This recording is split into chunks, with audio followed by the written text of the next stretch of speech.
ओम श्री साई नाथाय नमः। श्री साई सच्चरित्र अध्याय 2।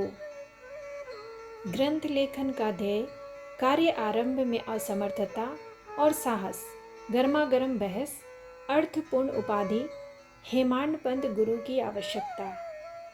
गत अध्याय में ग्रंथकार ने अपने मौलिक ग्रंथ श्री साई सच्चरित्र में उन कारणों पर प्रकाश डाला था जिनके द्वारा उन्हें ग्रंथ रचना के कार्य को आरंभ करने की प्रेरणा मिली। अब वे ग्रंथ पठन के योग्य अधिकारियों तथा अन्य विषयों का इस अध्याय में विवेचन करते हैं। ग्रंथ लेखन हेतु किस प्रकार हैजा के रोग के प्रकोप को आटा पिसवाकर तथा उसको ग्राम के बाहर फेंकवा कर रोका तथा उसका उन्मूलन किया, बाबा की इस लीला का प्रथम अध्याय में वर्णन किया जा चुका है। मैंने और भी लीलाएं सुनी जिससे मेरे हृदय को अति आनंद हुआ और यही आनंद का स्रोत काव्य रूप में प्रकट हुआ। मैंने यह भी सोचा कि इन महान आश्चर्यजनक लीलाओं का वर्णन बाबा के भक्तों के लिए मनोरंजक एवं शिक्षाप्रद सिद्ध होगा तथा उनके पाप समूल नष्ट हो जाएंगे। इसलिए मैंने बाबा की पवित्र जीवन गाथा और उनके मधुर उपदेशों का लेखन प्रारंभ कर दिया। श्री साईं की जीवनी न तो उलझनपूर्ण है और न संकीर्ण है, बल्कि सत्य और आध्यात्मिक मार्ग का वास्तविक दिग्दर्शन कराती है। कार्य आरंभ करने में असमर्थता और साहस। श्री हेमाडपंत को यह विचार आया कि मैं इस कार्य के लिए उपयुक्त पात्र नहीं हूँ। मैं तो अपने परम मित्र की जीवनी से भली भांति परिचित नहीं हूँ और न ही अपनी प्रकृति से। तब फिर मुझ सरीखा मूढ़मती भला एक महान संत पुरुष की जीवनी लिखने का दुस्साहस कैसे कर सकता है। अवतारों की प्रवृत्ति के वर्णन में वेद भी अपनी असमर्थता प्रकट करते हैं। किसी संत का चरित्र समझने के लिए स्वयं को पहले संत होना नितांत आवश्यक है, फिर मैं तो उनका गुणगान करने के सर्वथा अयोग्य ही हूँ। संत की जीवनी लिखने में एक महान साहस की आवश्यकता है और कहीं ऐसा न हो कि चार लोगों के समक्ष हास्य का पात्र बनना पड़े। इसलिए श्री साईं बाबा की कृपा प्राप्त करने के लिए मैं ईश्वर से प्रार्थना करने लगा। महाराष्ट्र के संत श्रेष्ठ श्री ज्ञानेश्वर महाराज का कथन है कि संत चरित्र के रचयिता से परमात्मा अति प्रसन्न होता है।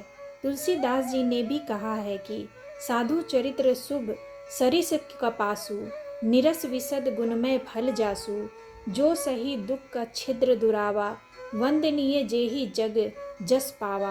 भक्तों को भी संतों की सेवा करने की इच्छा बनी रहती है। संतों की कार्य पूर्ण करा लेने की प्रणाली भी विचित्र ही है। यथार्थ प्रेरणा तो संत ही किया करते हैं, भक्त तो निमित्त मात्र या कहिए कि कार्य पूर्ति के लिए एक यंत्र मात्र है। उदाहरणार्थ में कवि महीपति को संत चरित्र लेखन की प्रेरणा हुई। ईश्वर ने संतों में अंतः प्रेरणा पैदा की और कार्य पूर्ण हो गया। इसी प्रकार शक संवत 1800 में श्री दासगणु की सेवा स्वीकार हुई।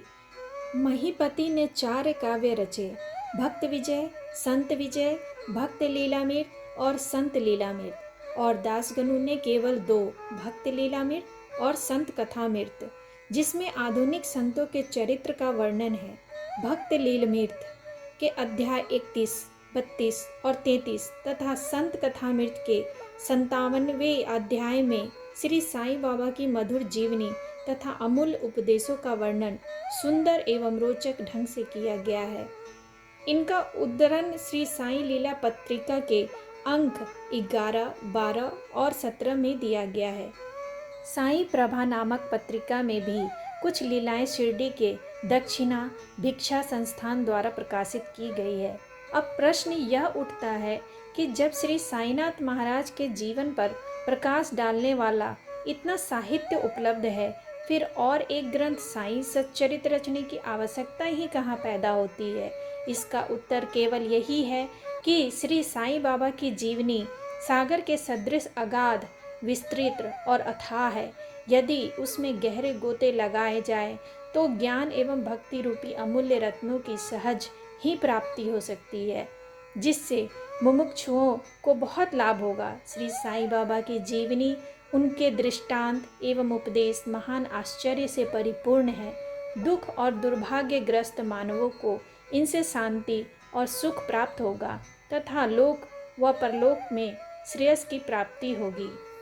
यदि श्री साईं बाबा के उपदेशों का, जो कि वैदिक शिक्षा के समान ही मनोरंजक और शिक्षाप्रद है, ध्यानपूर्वक श्रवण एवं मनन किया जाए तो भक्तों को अपने मनोवांछित फल की प्राप्ति हो जाएगी, अर्थात ब्रह्मा से अभिन्नता, अष्टांग योग की सिद्धि और समाधि आनंद आदि की प्राप्ति सरलता से हो जाएगी। यह सोचकर ही मैंने चरित्र की कथाओं को संकलित करना प्रारंभ कर दिया। साथ ही यह विचार भी आया कि मेरे लिए सबसे उत्तम साधना भी केवल यही है। जो भोले भाले प्राणी श्री साईं बाबा के दर्शनों से अपने नेत्र सफल करने के सौभाग्य से वंचित रहे हैं, उन्हें यह चरित्र अति आनंददायक प्रतीत होगा।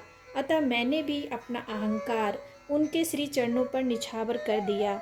मैंने सोचा कि अब मेरा पथ अति सुगम हो गया है और बाबा मुझे इहलोक और परलोक में सुखी बना देंगे।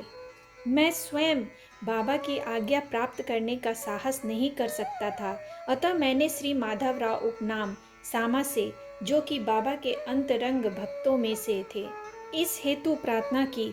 उन्होंने इस कार्य के निमित्त श्री साईं बाबा से विनम्र शब्दों में इस प्रकार प्रार्थना की, ये अन्ना साहेब आपकी जीवनी लिखने के लिए अति उत्सुक हैं, परंतु आप कृपया ऐसा न कहना कि मैं तो एक फकीर हूँ तथा मेरी जीवनी लिखने की आवश्यकता ही क्या है।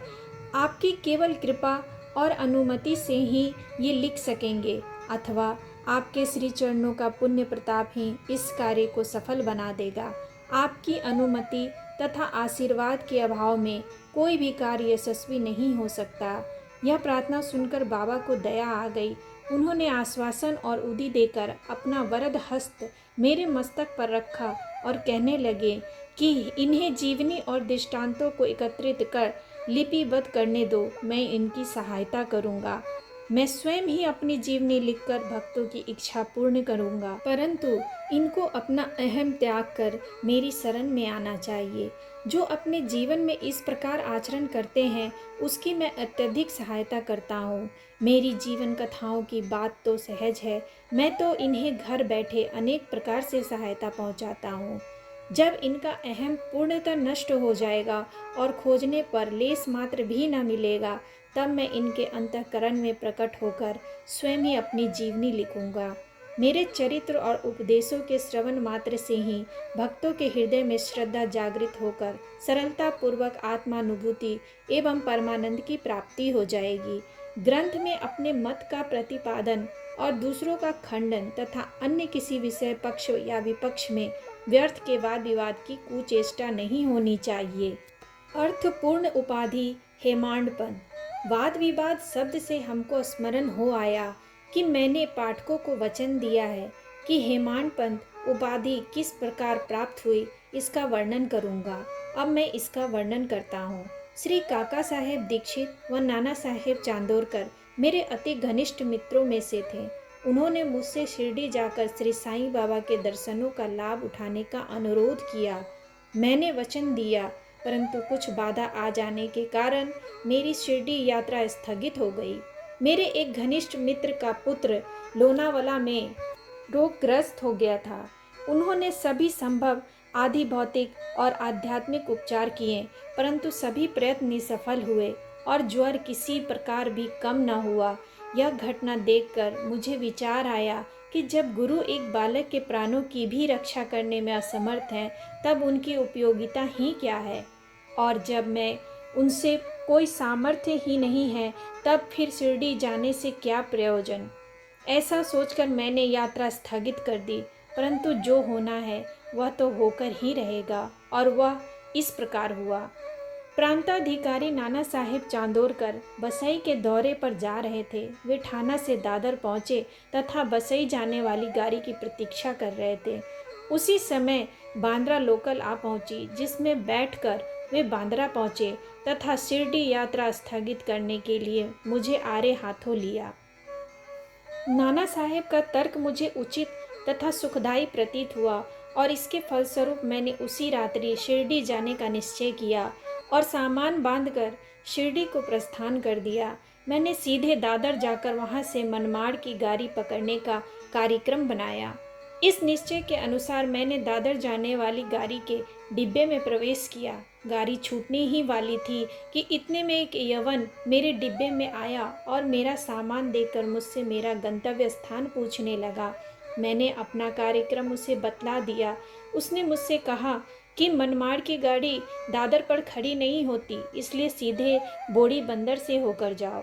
यदि यह एक साधारण सी घटना घटित न हुई होती तो मैं अपने कार्यक्रम के अनुसार दूसरे दिन शिरडी न पहुंच सकने के कारण अनेक प्रकार की शंका कुशंकाओं से घिर जाता, परंतु ऐसा घटना न था। भाग्य ने साथ दिया और दूसरे दिन 9-10 बजे के पूर्व ही मैं शिरडी पहुंच गया। यह सन 1910 की बात है, जब प्रवासी भक्तों के ठहरने के लिए साठेवारा ही एकमात्र स्थान था। तांगे से उतरने पर मैं साईं बाबा के दर्शन के लिए बड़ा लालायित था। उसी समय भक्त प्रवर श्री तात्या साहेब नूलकर मस्जिद से लौटे ही थे। उन्होंने बतलाया कि इस समय श्री साईं बाबा मस्जिद के मोड़ पर ही हैं, अभी केवल उनका प्रारंभिक दर्शन ही कर लो और फिर स्नान आदि से निवृत्त होने के पश्चात सुविधा से भेंट करने जाना।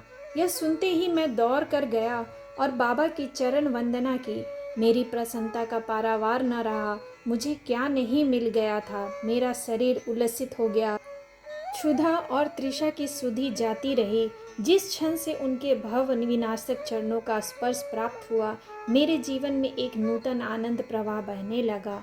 मैं उनका स्मरण कर उन्हें मानसिक प्रणाम किया करता हूँ। जैसा कि मेरे अनुभव में आया कि साईं के दर्शन में ही यह विशेषता है कि विचार परिवर्तन, सांसारिक भोगों से वैराग्य बढ़ता जाता है। केवल गत जन्मों के अनेक शुभ संस्कार एकत्रित होने पर ही ऐसा दर्शन प्राप्त होना सुलभ हो सकता है। पाठकों, मैं आपसे शपथ पूर्वक कहता हूँ कि यदि आप श्री साईं बाबा को एक दृष्टि भरकर देख लेंगे तो आपको संपूर्ण विश्व ही साईं में दिखलाई पड़ेगा। गर्मा गर्म बहस। शिरडी पहुंचने के प्रथम दिन ही बाला साहेब तथा मेरे बीच गुरु की आवश्यकता पर वाद विवाद छिड़ गया। मेरा मत था कि स्वतंत्रता त्याग कर पराधीन क्यों होना, तथा जब कर्म करना पड़ता है तब गुरु की आवश्यकता ही कहाँ रही। प्रत्येक को पूर्ण प्रयत्न कर स्वयं को आगे बढ़ाना चाहिए। गुरु शिष्य के लिए करता ही क्या है, वह तो सुख से निद्रा का आनंद लेता है। इस प्रकार मैंने स्वतंत्रता का पक्ष लिया और बाला साहेब ने प्रारब्ध का। उन्होंने कहा कि जो विधि लिखित है वह घटित होकर रहेगा। इसमें उच्च कोटि के महापुरुष भी असफल हो गए हैं। कहावत है, मेरे मन कछु और हैं, विधाता के कछु और। फिर परामर्श युक्त शब्दों में बोले, भाई साहेब, यह निर्विद्यता छोड़ दो। यह अहंकार तुम्हारी कुछ भी सहायता न कर सकेगा। इस प्रकार दोनों पक्षों के खंडन मंडन में लगभग 1 घंटा व्यतीत हो गया और सदैव की भांति कोई निष्कर्ष न निकल सका। इसलिए तंग और विवश होकर विवाद स्थगित करना पड़ा। इसका परिणाम यह हुआ कि मेरी मानसिक शांति भंग हो गई तथा मुझे अनुभव हुआ कि जब तक घोर दैहिक बुद्धि और अहंकार न हो तब तक विवाद संभव नहीं। वस्तुतः यह अहंकार ही विवाद की जड़ है। जब अन्य लोगों के साथ मैं मस्जिद गया तब बाबा ने काका साहेब को संबोधित कर प्रश्न किया कि साठेवारा में क्या चल रहा था, किस विषय में विवाद था। फिर मेरी ओर दृष्टिपात कर बोले कि इन हेमाडपंत ने क्या कहा। यह शब्द सुनकर मुझे अधिक अचंभा हुआ। साठेवारा और मस्जिद में पर्याप्त अंतर था। सर्वज्ञ या अंतर्यामी हुए बिना बाबा को विवाद का ज्ञान कैसे हो सकता था। मैं सोचने लगा कि बाबा हेमाडपंत के नाम से मुझे क्यों संबोधित करते हैं। यह शब्द तो हेमाद्री पंत का अपभ्रंश है। हेमाद्री पंत देवगिरी के यादव राजवंशी महाराजा महादेव और रामदेव के विख्यात मंत्री थे। वे उच्च कोटि के विद्वान, उत्तम प्रकृति और चतुर्वर्ग चिंतामणि और राज प्रशस्ति जैसे उत्तम काव्यों के रचयिता थे।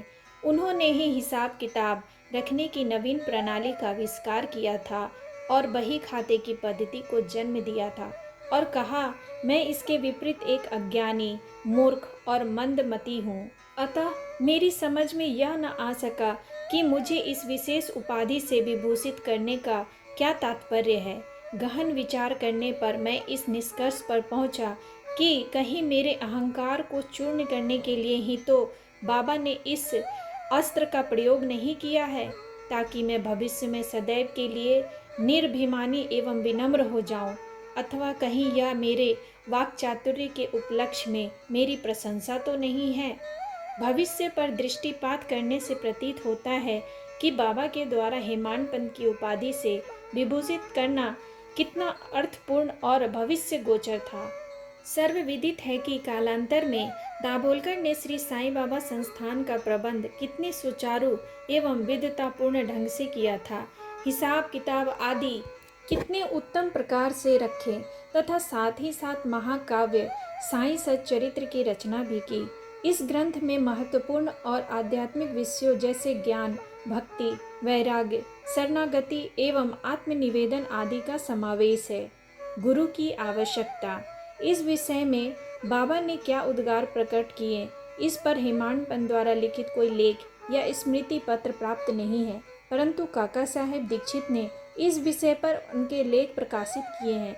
बाबा से भेंट करने के दूसरे दिन हेमाडपंत और काका साहेब ने मस्जिद में जाकर घर लौटने की अनुमति मांगी। बाबा ने स्वीकृति दे दी। किसी ने प्रश्न किया, बाबा कहाँ जाएं? उत्तर मिला, ऊपर जाओ। प्रश्न, मार्ग कैसा है? बाबा, अनेक पंथ हैं, यहाँ से भी एक मार्ग है, परंतु यह मार्ग दुर्गम है तथा सिंह और भेड़िए भी मिलते हैं। काका साहेब, यदि पथ प्रदर्शक भी साथ हो तो बाबा तब कोई कष्ट न होगा। पथ प्रदर्शक तुम्हारी सिंह, भेड़िए और खंदकों से रक्षा कर तुम्हें सीधे निर्दिष्ट स्थान पर पहुंचा देगा, परंतु उसके अभाव में जंगल में मार्ग भूलने या गड्ढे में गिर जाने की संभावना है। दाभोलकर भी उपर्युक्त प्रसंग के अवसर पर वहां उपस्थित थे।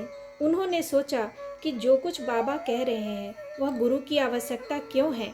इस प्रश्न का उत्तर उन्होंने सदा के लिए मन में ही यह गांठ बांध ली कि अब कभी इस विषय पर वाद विवाद नहीं करेंगे। स्वतंत्र या परतंत्र व्यक्ति आध्यात्मिक विषयों के लिए कैसे सिद्ध होगा?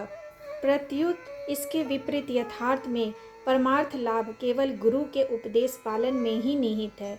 इन उपदेशों का वर्णन मूल काव्य ग्रंथ के इसी अध्याय में किया गया है, जिसमें लिखा है कि राम और कृष्ण महान अवतारी होते हुए भी आत्मानुभूति के लिए राम को अपने गुरु वशिष्ठ और कृष्ण को अपने गुरु संदीपनी की शरण में जाना पड़ा था। इस मार्ग में उन्नति प्राप्त करने के लिए केवल श्रद्धा और धैर्य, ये ही दो गुण सहायक हैं। श्री सद्गुरु साईं नाथा अर्पणमस्तु। शुभम भवतु। अध्याय 2 समाप्त।